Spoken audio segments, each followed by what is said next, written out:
All right, and we are live. Welcome back po to Gurong Pinoy. And of course, we would like to welcome our newbies, no, sa lahat ng ating mga first-timers. Welcome sa Gurong Pinoy. And most especially, we would like to welcome the members of our Team Piaget. Again, if you are a member of Team Piaget, you can enjoy our quizzes. You can have all the copies of all the materials that we have, the PowerPoint presentation that I'll be using tonight, the full-length video, because the video that we have on our Facebook page, also on our YouTube channel, are just the shorter versions of the full-length video. And of course, they have taken their pre-board. And tonight, we are going to continue with the discussion of our final coaching. This is the third leg for our professional education. So tonight, we will discuss items 51 until 75 of professional education. Then next weekend, we are going to complete the 100 items as part of their pre-board. Okay, so for those of you who are still not members of Team Piaget, just send us a message. Just look for Gurong Pinoy's Facebook page, send a message, and learn how to become a member of Team Piaget. Our membership is good until September of this year. Okay, so even if you are going to take the LET in March, in June, or even if you still do not have the schedule for the LET, you can easily just become a member of Team Piaget, and there's no more additional payment. Okay, so only one-time payment to become a member of Team Piaget. That's good until September of this year. Now, again, we still have our promo for those of you who are going to be taking the LET this month and are still not members of Team Piaget. There is a promo for all of you. You just need to present your NOAA as proof that you will be taking the LET this month, and you are going to have the discount. Okay, so again, please become a member of Team Piaget, and I'm pretty sure you are not going to regret anything. All right, now, as I mentioned, we will continue with our discussion on professional education. Tonight, we will discuss items 51 until 75. This is the third leg of our final coaching for Prof Ed. This, of course, is part of their pre-board. Now, before we start with anything else, of course, let us all have our opening prayer.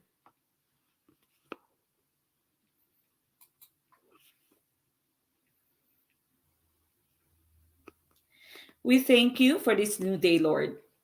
Help us to embrace all that it may hold for us, to hear the bird song and have new melodies in our hearts, to see the sunrise and create beauty with our hands, to touch the leaves that grow afresh and allow your love to touch our hearts, to smell the fragrance of the flowers and breathe in the wonder of your creation, to dwell on the beauty of our world and study and fathom your miracles, to enjoy the conversations we have and the lessons we go to. May we drink in all the goodness you have for us. Amen.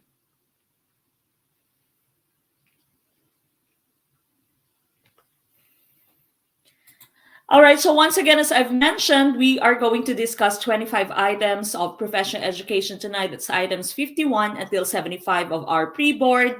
And of course, if you are ready, please do share this video, like this video, start a watch party, tag your friends. Good evening po sa inyong lahat. No, good morning, coming from here. Okay, good evening sa lahat ng mga newbies natin and sa lahat, of course, ng ating mga thunders, no, yung mga matatanda na dito sa Team Piaget, sa Gurong Pinoy. Okay, sa ating mga veterans, good evening po.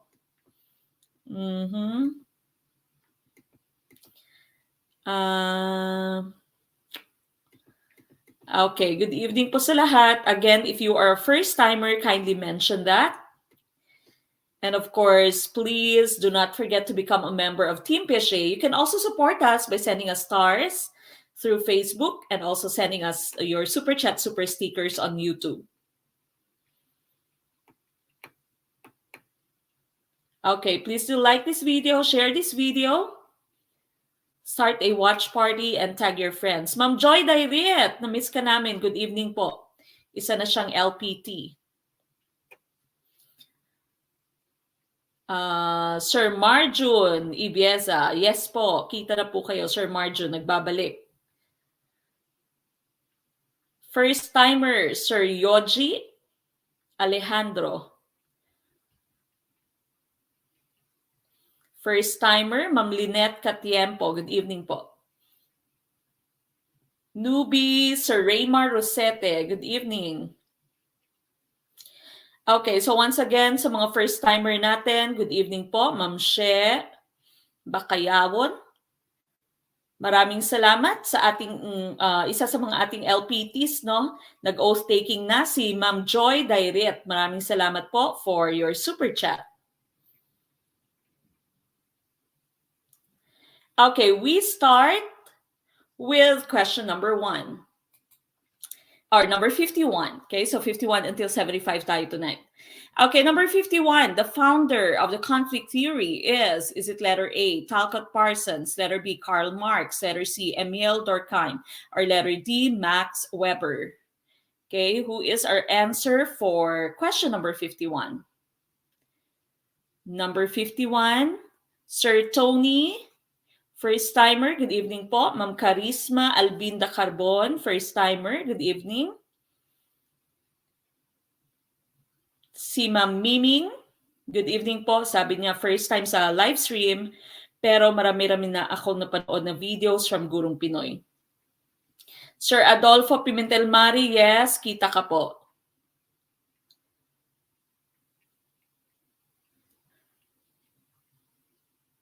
Ma'am Princess Rayhana Abidin Bayabaw, good evening, first time. Newbie from Batangas, Ma'am Mary Ann Evangelista, good evening po. Ma'am Bay Marin, yes, kita po yung name nyo. Newbie, Ma'am Nadra Manabilang Bulyok. Ganon din si Ma'am Gladys May Rodeo.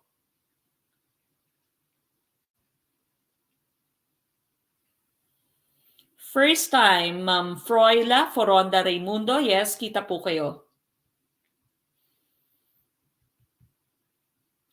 Okay, I see a lot of letter B's in our chat box. First timer, Ma'am Jovelyn Rebusit. Good evening po. Ganon din kay Sir Onks Haj Hamjatin. Ma'am Maria Lita Marfiel. Good evening, first timer. First timer, Ma'am Ashel Madayag. Okay, letter B ang inyong sagot for question number 51. And for number 51, the correct choice is, of course, letter B, that's Karl Marx. Okay, so Karl Marx is the correct choice for question number 51. Let's take a look at our slides.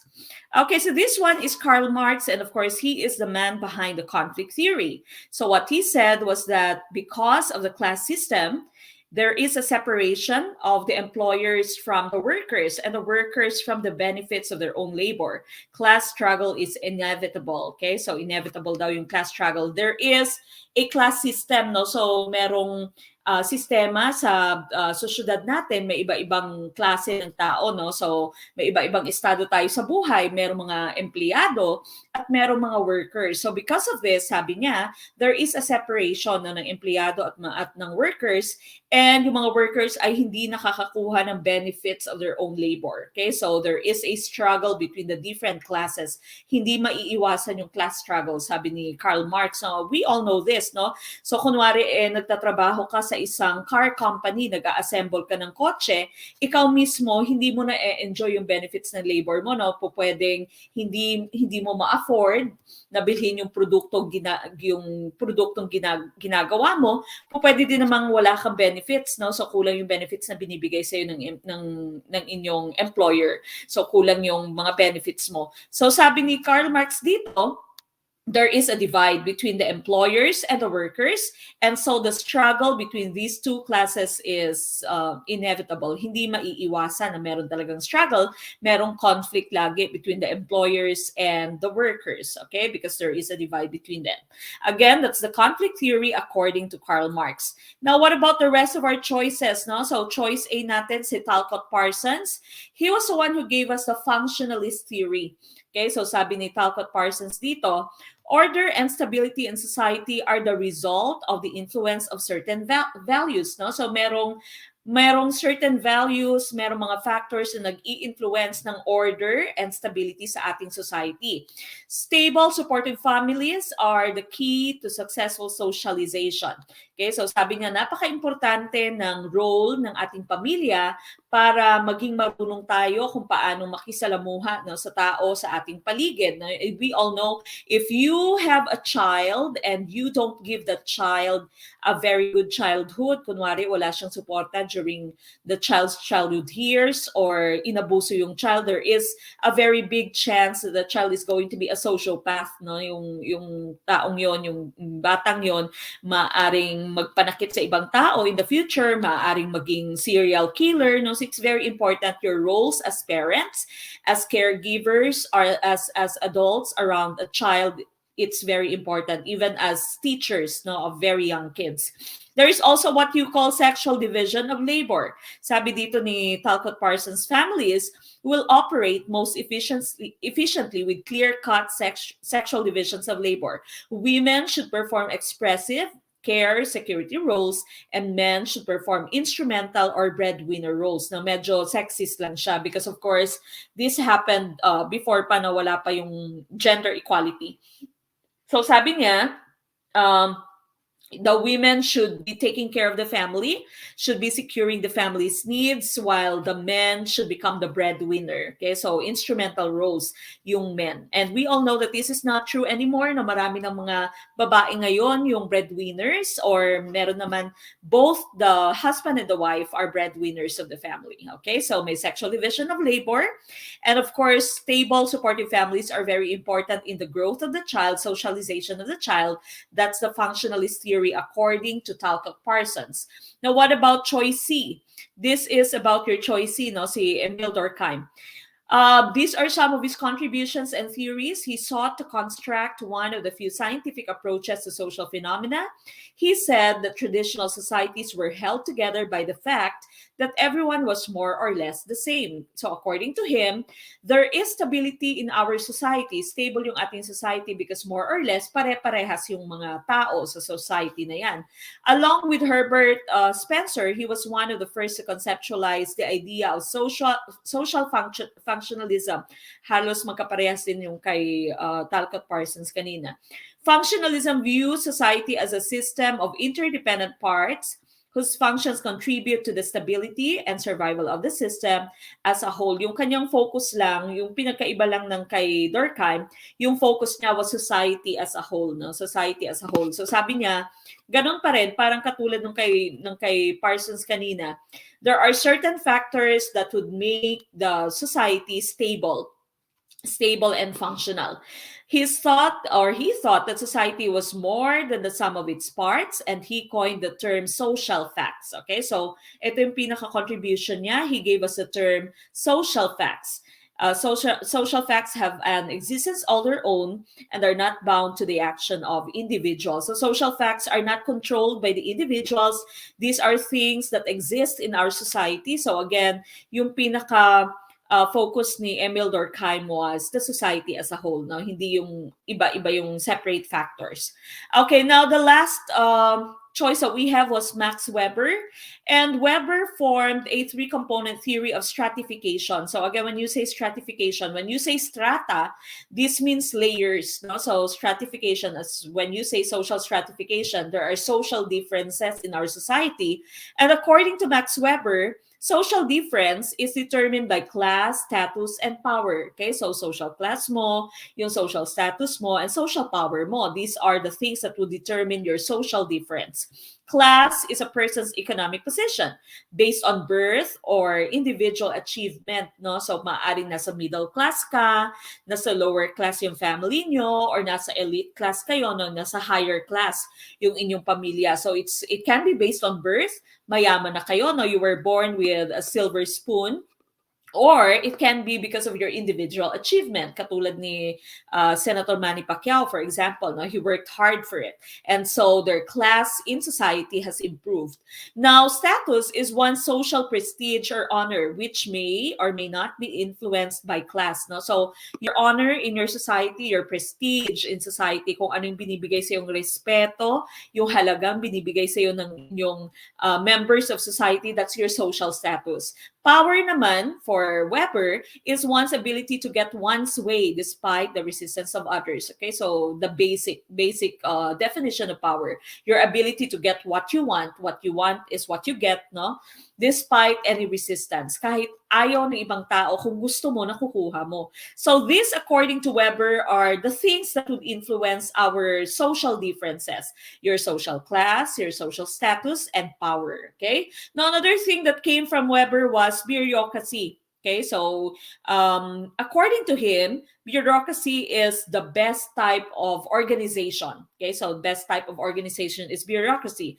And para sa kanya, no, merong 5 key principles in our bureaucracy. Unang-una, there is hierarchical structure. You all know when you say bureaucracy, ito yung sistema sa isang kumpanya, sa isang gobyerno, no, sa isang group or sa isang organization, your system of who you follow, your system of the different levels of the positions of the people in your company, that's your bureaucracy, no. So may unang-una may hierarchical structure, may president, may vice president, may board of directors, etc., no. So may employees hanggang doon sa pinakababa. May hierarchy, yung structure. That's one key principle of bureaucracy according to Weber.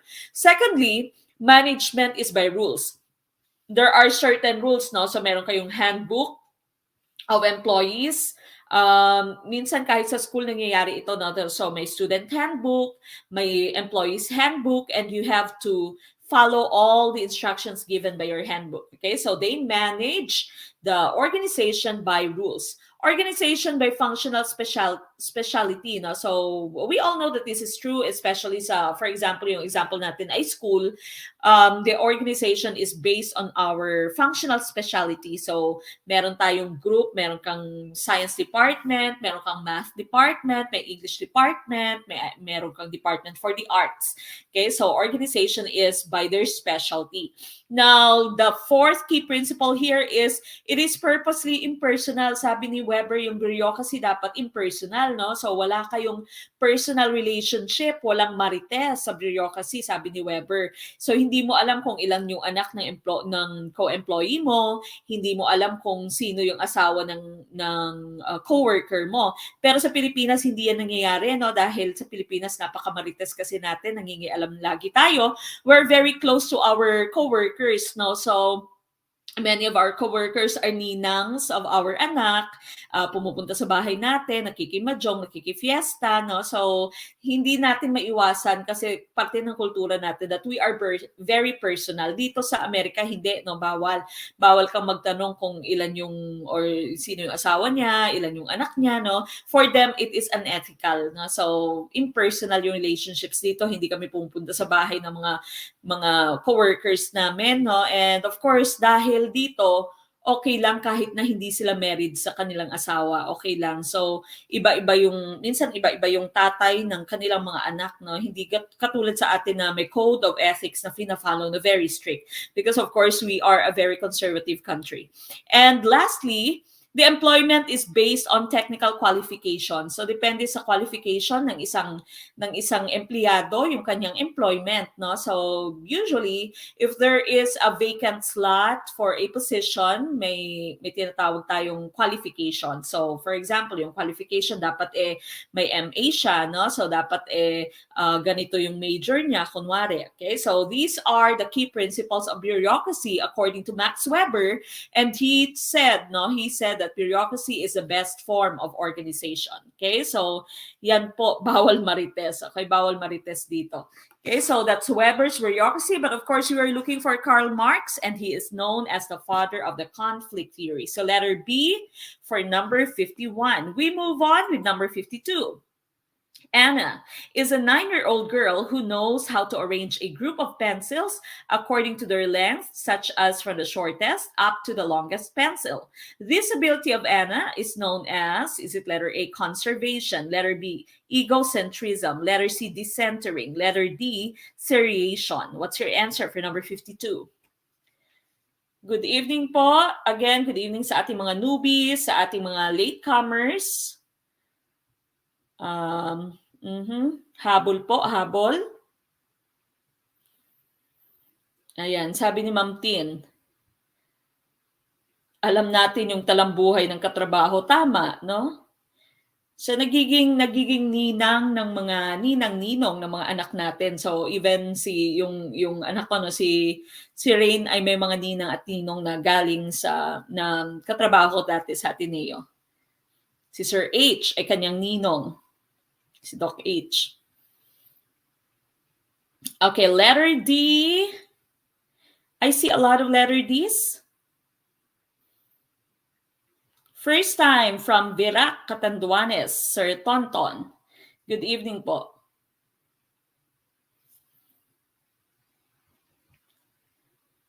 Okay, letter D. I see a lot of letter Ds, and of course, letter D is a correct choice here, no? So arranging a group of pencils according to their length from shortest up to the longest, forming a series, okay? When you form a series, then what you call seriation, okay? So that is seriation. Your conservation and decentering here are the same, no? So parehas lamang po itong conservation and decentering. Remember, when you say centration, pag sinabi mong centration, no? Yung centration pa lang yung ability ng bata, the person or the child is focused on just one aspect of an object. So kung meron kang, for example, 100 ml na bote ng mineral water, when you move or when you transfer the liquid into a narrower but taller glass, the child might say na mas marami yung tubig, no, nadagdagan yung tubig because the child still is undergoing concentration. So nakasentro lang siya sa isang component, sa isang characteristic ng isang bagay. Now, once the child has already decentered, hindi na siya nakafocus sa isang characteristic lamang ng isang bagay, the child now is able to do conservation. Alam na niya na kahit nilipat mo pa yung content ng bote na yun, 100 ml, into another type of glass, another shape of glass, 100 ml pa rin yung kanyang laman. No? So conservation, decentering, magkaparehas lamang po sila. Egocentrism naman, of course, we know this. This is a time when the child is very selfish. The child is just always considering himself or herself.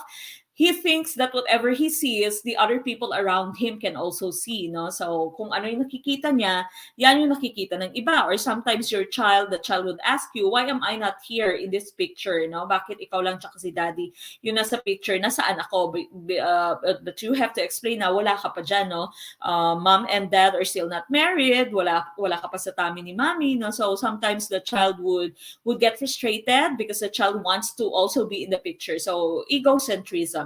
The child thinks that what he or she sees, the other people around him or her can also see. Okay, but of course here for number 52, seriation is what we are looking for.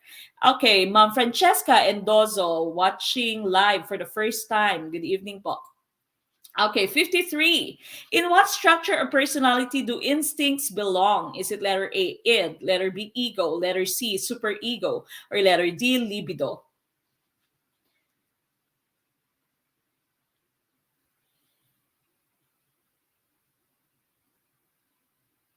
Oh, Ma'am Tin, sabi ni Ma'am Miming dito, thank you po Ma'am Tin, always ko nakikita name nyo sa live chat sa mga previous na live stream. Yes. Isa po siyang veterano, Ma'am. Isa po siyang, siya na po yata yung pinakamatagal na member, no, ng Gurong Pinoy. Wala pa rin yatang schedule si Ma'am Tin hanggang ngayon. Okay, letter A for number 53. Sir Mencho, patrimonyo, kung blurred po, meron pong dapat ayusin dyan sa inyong video quality. Hanapin niyo po yung 3 dots at i-change niyo po yung video quality. First timer, Sir SJ Ano or Ma'am SJ Ano. from Gingoog City. Good evening po. Okay. Letter A. So again, we are looking for instincts. No, we all know what instincts are. Ano nga ba yung instincts?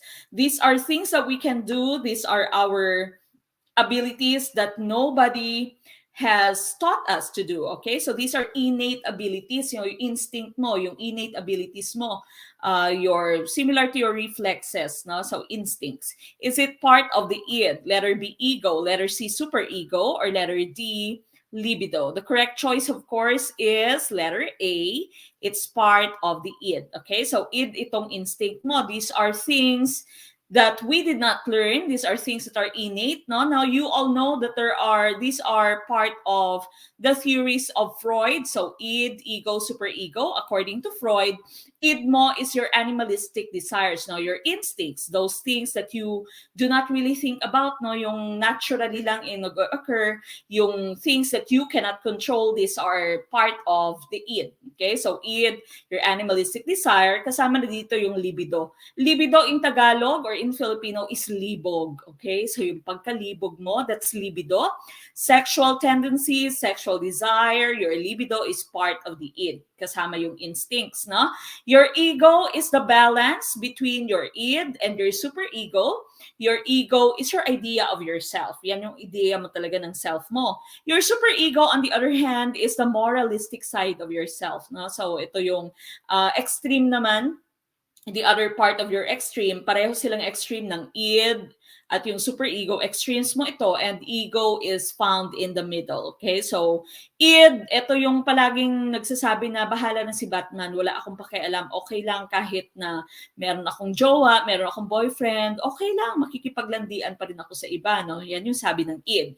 Yung superego naman, takot na takot ka magkamali, takot na takot kang makipag-chat sa ibang tao kahit na hindi naman pagliligawan yung nagiging topic nyo sa chat. For example, yung chat nyo is about your preparation for the LET, about sa review nyo, pero ikaw ayaw mo mag-reply kasi takot kang magkasala. Yan yung inyong super ego, moralistic side. And the ego, of course, is the balance between the two. So yung ego, pwede siyang makipag-chat, pero alam niya yung kanyang limitasyon. No? So yung ego, kumbaga, that's the smarter version of yourself. Ito yung self mo na kilala mo. Ito yung self mo na kontrolado mo. That's your ego. Okay? And then, of course, as I mentioned, libido is libog, and that's part of the id. Okay? So number 53, id po yung ating hinahanap. Okay, number 54. What is the most commendable and ideal drive expected from teachers in participating programs for professional development? Is it letter A, optimal use of time and resources? Letter B, continuing professional growth? Letter C, support for training programs? Or letter D, promotion and higher merit pay?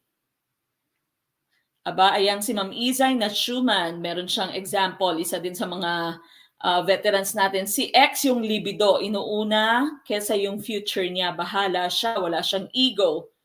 Haha, hindi kasi siya smart. Aba, may hugot. Bitter pa rin si Ma'am Izay. Okay, number 54. ICBs. For number 54, yung mga kasabayan ninyo ni Ma'am Tin, yung mga kasabayan ninyo hindi pa bumabalik, na wala pa yatang schedule ng LET, sinakap, wala pa, hindi pa bumabalik. Yung mga hindi pa nag-take ng LET. Okay, letter B. I see letter B's. Okay, sabi ng question mo, what is the most commendable? Okay, yung kapita-pitagan, ang pinaka-ideal, no? Ideal drive. Ano dapat? Yung maging drive mo, maging motivation mo para mag-participate sa programs for professional development. Why should you participate in professional development as a teacher? Ano dapat yung pinaka-commendable and pinaka-ideal motivation mo? And of course, we are looking for letter B. That should be continuing professional growth. Okay? Hindi lamang because you have the resources, you have the time, not only to support the training programs, not only for promotion and higher merit pay, but of course, it is for professional growth. Okay, so continuously, as a teacher, kahit na matagal ka na nagtuturo, dapat you should continue developing yourself by attending these professional seminars, now professional trainings. Okay, so letter B is tumpak. So that's according to Article 4, Section 3 of the Code of Ethics. For professional teachers, every teacher shall participate in the CPE, or Continuing Professional Education Program of the PRC, and shall pursue such other studies as will improve his efficiency, enhance the prestige of the profession, and strengthen his competence, virtues, and productivity in order to be nationally and internationally competitive. Okay, so dapat as teachers, we are obligated by the Code of Ethics to always continue growing professionally. So letter B is tumpak. Ang galing nyo ngayon wala kayong mali, no? Palaging tama. Number 55, what main legal basis provides the necessary support to advance quality education in our country? Is it letter A, priority fiscal allocation? Letter B, certificate transfer program? Letter C, building more classrooms? Or letter D, hiring of new teachers? Ma'am Teodora, January 30 na po yung exam nyo. Mag-send po kayo ng message later because we have a promo for those people who will be taking the LET this January.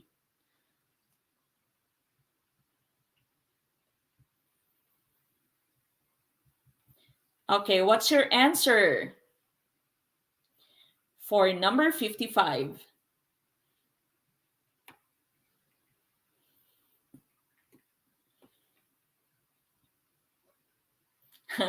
Ma'am Tin, sabi ni Ma'am Miming, baka daw ma-perfect mo na yung LET. Kasi since 2020, nandito na si Ma'am Tin, no? Ang tagal. Veteran natin yan. Lahat ng parties, no? Lahat ng, tawag dito, lahat ng contest ay nasalihan ni Ma'am Tin. Okay, letter A. I see a lot of letter A's. Meron namang iba, no? Ma'am Karen Joy Alcaraz, ganun din po, mag-send po kayo na message later. 55, okay, merong iilang B, may iilang D, pero karamihang choice nyo is letter A. Okay, so going back to the question that we have here, what main legal basis provides the necessary support to advance quality education? So we are looking for a main legal basis, and of course, it provides support to advance quality education in our country. And the correct choice here is letter A, priority fiscal allocation. Okay, so priority fiscal allocation is our choice, and that is according to Article 14, Section 5 of the 1987 Constitution. It states that the state shall assign the highest budgetary priority to education and ensure that teaching will attract and retain its rightful share of the best available talents through adequate remuneration and other means of job satisfaction and fulfillment. Pero hanggang ngayon, wala pa yatang increase, no? Sa salary ng DepEd or ng public school teachers natin dyan sa Pilipinas. Sana ay magka-increase na at sana taasan na yung sahod, no, ng ating mga teachers. Mas mataas pa yung sahod ng pulis, no, at ng militar kaysa sa ating mga guro. So, napaka-importante ng role ng teachers at sana i-prioritize talaga yung budget for our teachers. Okay, so number 55, of course, letter A is tumpa. Number 56, the discrimination index of a test item is 0.34. This means that, is it letter A, more students from the lower group answer the item correctly? Letter B, more students from the upper group answer the item correctly? Letter C, more students from the lower group answer the item incorrectly? Or letter D, it cannot be interpreted? Okay, ano kaya yung tumpak na choice? What's your choice for number 56, people? Ma'am Manilyn Cabalquintos, yes, kita po yung comment niyo, ma'am. Ma'am Karen Joy Alcaraz, dyan po, kung saan po kayo nanonood, ma'am. If you are watching through our Facebook page and you are not a member of Team Piaget, mag-message po kayo dyan later. Sa inbox po, send a message po.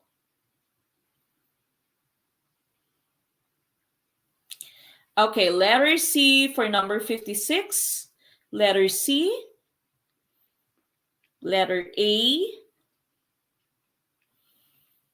Okay, so nag-aagaw ang A at C for number 56. All right, going back to number 56 here, no? Discrimination index is 0 or negative 0.34. Negative 0.34, no? Negative siya.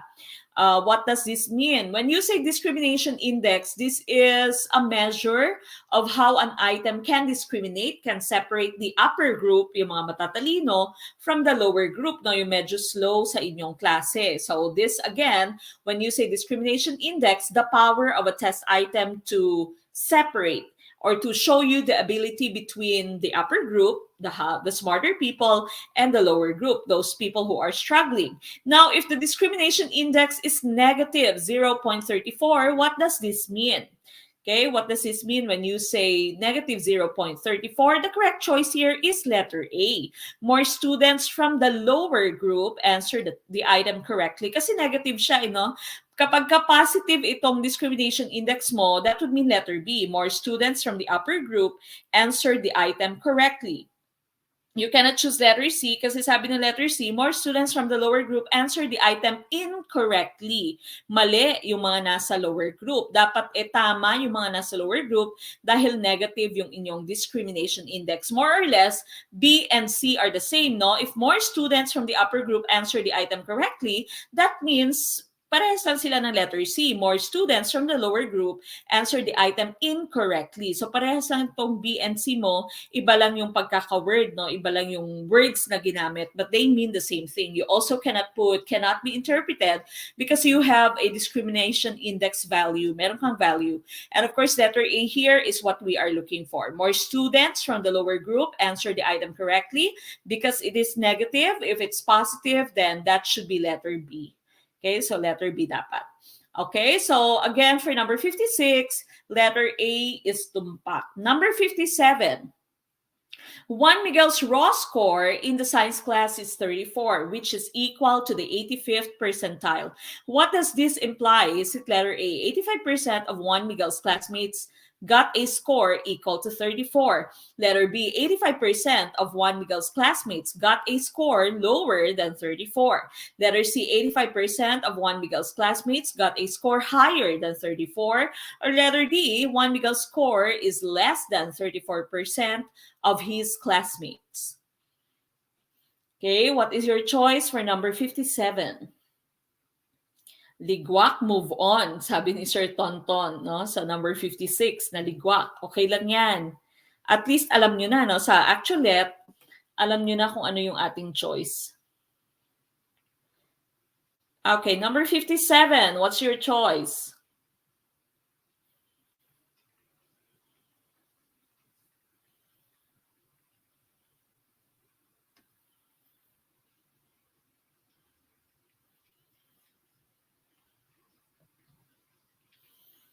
Okay, 57. I see B's in our comment box. Okay, sabi dito na number 57 mo, no? Number 57, the raw score is 34. That's Juan Miguel's raw score. So that means yan yung score ni Juan Miguel. No? Yung score na nakuha niya was 34. And that is equal to 85th percentile. So when you say 85th percentile, that means 85% ng classmates ni Juan Miguel got a score lower than 34. No? Nasa 85th percentile siya ng klase. Nasa taas siya ng klase. 85 is a high percentage, no? High percentile. And so the correct choice here is letter B. Tama itong letter B natin. 85% of Juan Miguel's classmates got a score lower than 34. Okay, so 34 was his raw score, and 85% of his classmates got a score lower than that. Okay, yan po yung meaning ng ating percentile of 85th percentile and raw score of 34. That means 85% of his classmates got a score lower than 34. Okay, so mas mataas siya sa 85% ng kanyang klase kahit na yung score niya is just 34. Maaring out of 50 ito, no? Out of 50 yung kanilang kanilang test. So letter B is tumpak. Letter B is tumpak. Or maaari din namang sabihin na Juan Miguel's score is higher than 85% of his class. Po pwede din ganon. Okay? But more or less, yung pagkakaintindi nyo dapat, mas mataas siya than 85% of his class. Okay? Mas mataas si Juan Miguel than 85% of his class. And his raw score, of course, is 34. Okay? So letter B is tumpak for number 57. And we go to number 58. What type of education can best prepare the global teacher towards a limitless and boundless world? Is it letter A, formal education, letter B, inclusive education, letter C, alternative education, letter D, multicultural education? Okay, what's your choice for number 58?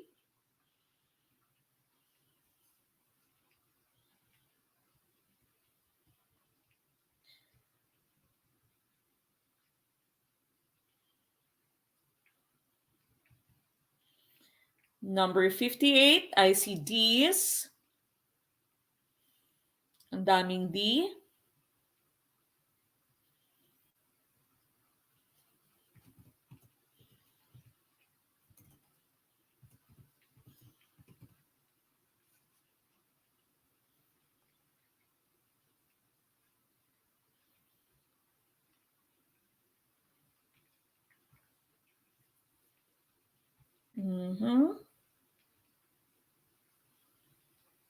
Okay, I see a lot of D's for number 58, and of course, letter D is tumpak. Okay, so what can best prepare the global teacher towards a limitless and boundless world is letter D, multicultural education. Now, when you say formal education, this is education that happens in the four corners of the classroom. No? So, classroom mismo, the usual, no, traditional setup ng ating classroom. Inclusive education, this means everyone should be included. No child left behind. Kahit na this is a child with special needs, dapat i-included siya. Kasama na din dyan yung alternative education natin. Even those who are working, even those who are out of school, dapat i-included in education. So that's still part of your inclusive education. Okay, so letter D is what we are looking for, and that's according to James Banks in 2001. The primary goal of multicultural education is to transform the school so that male and female students, exceptional students, and students from diverse cultural, social class, racial, and ethnic groups experience an equal opportunity to learn. So kahit na iba-iba yung religion nyo, iba-iba yung gender nyo, yung culture nyo, social class nyo, dapat wala ng discrimination. It's a multicultural. It's not just talking about culture, but it also includes differences, other types of differences in gender, differences in culture, differences in social class, religious beliefs, included na din dyan. So letter D, multicultural education is tumpak for number 58. Number 59, which among the following is the most essential in maintaining peace and order in the school? Is it letter A, academic curriculum, letter B, campus cleanliness, letter C, community participation, or letter D, rules of discipline? Okay, what's your answer for number 59?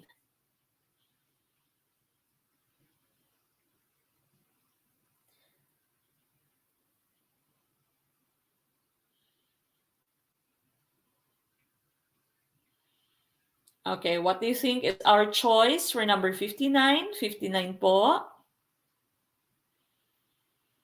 59, I see D's in our chat box, a lot of D's. Okay, so sabi dito, which among the following is the most essential? Most essential, pinaka-importante, pinaka-needed in maintaining peace and order in the school. And of course, the correct choice is rules of discipline. Dapat may disiplina, may classroom rules.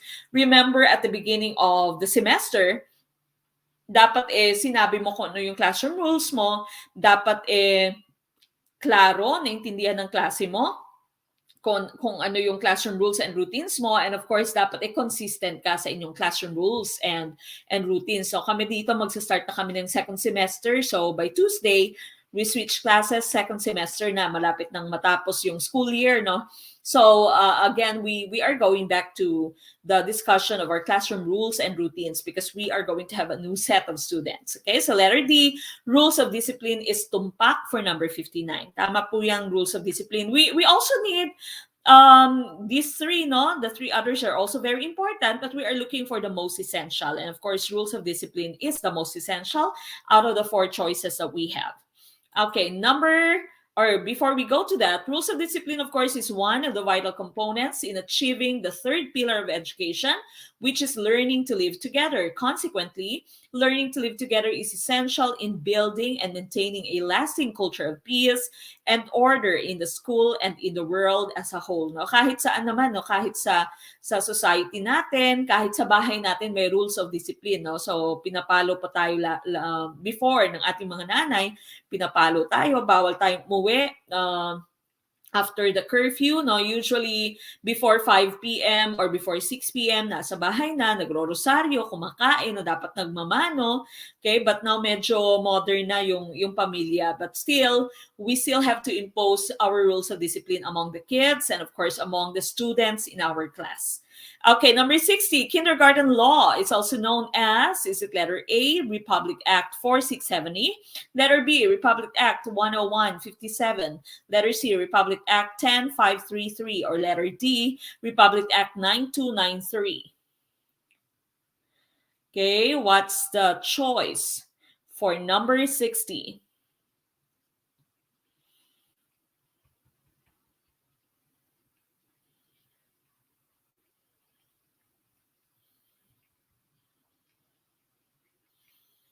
Number 60 na po tayo. Now again, gentle reminder for those of you who are watching us on our Facebook page and also on our YouTube channel, your version of the video is a shorter version, so mamamatay po siya. Again, to enjoy the full-length video, please become a member of Team Piaget.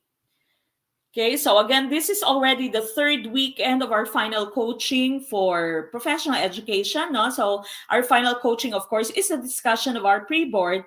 And so next weekend, that's going to complete. We will be completing your final coaching next weekend. No? So 76 until 100 for both Gen Ed and Prof Ed next weekend. Okay, so these are all already part of your final coaching. Letter B, sure na sure.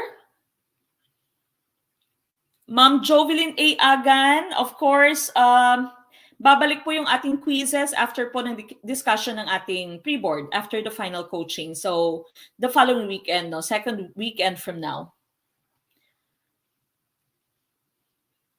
Is it letter B or C? Maraming choice ninyo. Maraming answer is B or C. Okay, kindergarten law is also known as letter B, Republic Act 10157. Okay, so 10157, that's RA 10157, and that's your kindergarten law. Okay, let's take a look at the rest of your choices. Now, RA 4670, of course, this is otherwise known as the Magna Carta for public school teachers. That's choice A, no? Choice C mo, RA 10533 is otherwise known as the Enhanced Basic Education Act of 2013, has expanded the years of schooling in basic education from 10 years to 12 years. So yung RA 10533 mo, this is our K-12 law. Now, RA 9293, it's an act amending certain sections of Republic Act number 78, 100, and 36 of 7836, otherwise known as the Philippine Teachers Professionalization Act of 1994. So 9293, these are just amendments to RA 7836. Remember, RA 7836 is the Teachers Professionalization Act. Ito yung nabigay sa atin ng licensure examination for teachers. So 9293 just amended 7836. Meron siyang ibang provisions on, especially sa iba't ibang uri ng teachers who can teach in the senior high school, who can teach sa alternative, no? So, yan yung mga amendments na binigay sa atin ng 9293, who are the para teachers. Yan ay kasama din, no? Kasali din sa 9293. But of course, we are looking for letter B, RA 10157. Okay, so we move on. Number 61.